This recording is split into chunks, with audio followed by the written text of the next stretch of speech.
de messagerie instantanée qui permet la classification et la transmission de données médicales, tout ça de manière super sécurisée.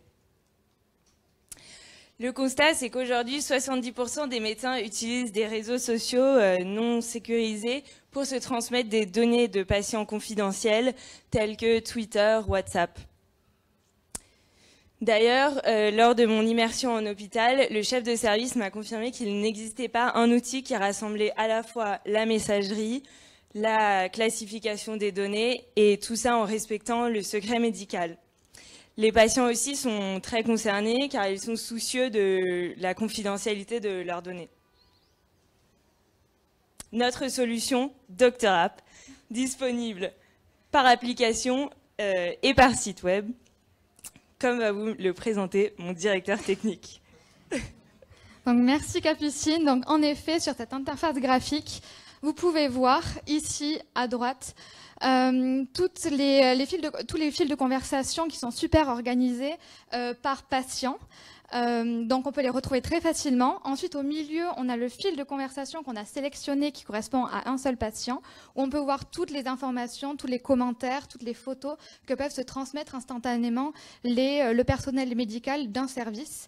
Et puisque toutes les photos sont hashtagées, on peut facilement les retrouver ici sur le côté gauche de l'interface.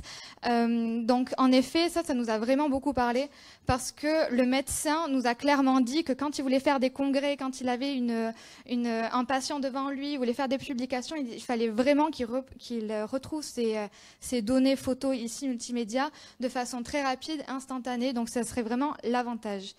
Et donc finalement, notre atout, comme nous l'a confirmé des médecins dont on a envoyé le visuel ce matin, ils nous ont répondu qu'en effet, il n'existait pas du tout d'association entre la classification et la recherche des données et la confidentialité. Donc vraiment, ça serait notre atout majeur. Donc finalement, concrètement, Doctor App serait vendu à nos clients qui seraient les hôpitaux, mais les utilisateurs seraient des personnels de santé et on vendrait en fait une licence mensuelle par service. Donc concrètement, la semaine prochaine, si on a l'occasion, on fait une maquette, une version test bêta pour pouvoir, avec des développeurs qu'on a contactés qui seraient vraiment intéressés de faire partie de l'aventure. Et ces tests-là seraient mis à disposition des services qu'on a sélectionnés, des médecins. Et ensuite, quand les feedbacks sont positifs, on pourra le développer et le distribuer. Donc finalement, nous sommes une équipe de jeunes motivés. Donc si vous voulez nous rejoindre, venez, bienvenue. Merci à vous.